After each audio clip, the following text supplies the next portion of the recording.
এইটার ক্ষেত্রেও সেম দেখেন, এটাতেও অবস্থা খারাপ। এটা এত আসার কারণটা কি? এই যে এইখানে যে আমার কভারিং নাই, এই যে কত ধরুন 1/2 ইঞ্চিও নাই। বলতেছিলাম এইটা হচ্ছে আপনি ভালোভাবে এই যে গ্রেড বিমটা যে ঢালাই দিয়েছেন না, এই ঢালাইয়ের উপরে দেখেন একটা আবরণ পড়ছে ময়লা। তো আপনারা কি করবেন, এটা ভালোভাবে কলমের গোড়াটা ভালোভাবে সিপিং করবেন, প্লাস হচ্ছে এই যে রডের যেই সিমেন্টগুলো লেগে আছে না, এগুলো সব পরিষ্কার করে ফেলবেন।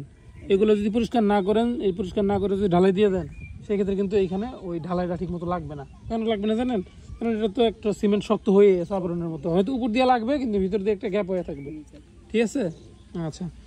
আর প্রত্যেকটা এই যে কলামে এই যে এইখানে, এইটার ক্ষেত্রেও সেম দেখেন, এটাতেও অবস্থা খারাপ।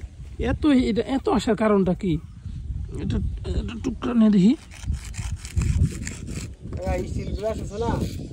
হ্যাঁ, ব্রাশ দিয়ে ভালোভাবে কষতে হবে, স্টিল ব্রাশ দিয়ে ভালোভাবে কষতে হবে। হ্যাঁ, এই যে কলামটা বেশি চাইপা গেছে এদিকে। হ্যাঁ, এখানে আপনার ইয়া নাই, এই যে এইখানে যে আমার কভারিং নাই, এই যে কত ধরুন 1/2 ইঞ্চিও নাই, এই যে কভারিংটা নাই। হ্যাঁ, এখানে বোর্ডটা ফিটিং করলে এখানে তো কভারিংটা থাকলো না।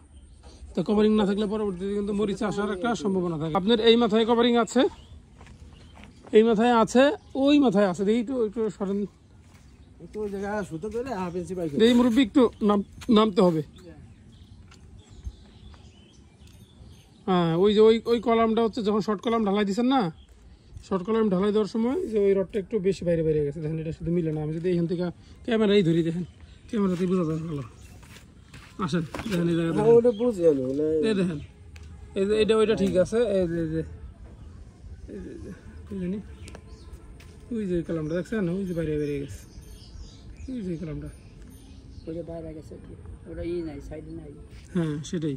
আর এই যে রিংগুলা, এই যেগুলা হুক দিয়ে দিয়ান, যেগুলো হুক নাই, আর এগুলো হচ্ছে 8 মিলি ইউজ না করে 10 মিলি ইউজ করা, অথবা 10 মিলি যদি না পারেন সেই ক্ষেত্রে করে ফেলছেন, একটু ঘন ঘন করে দিয়ে দিবেন।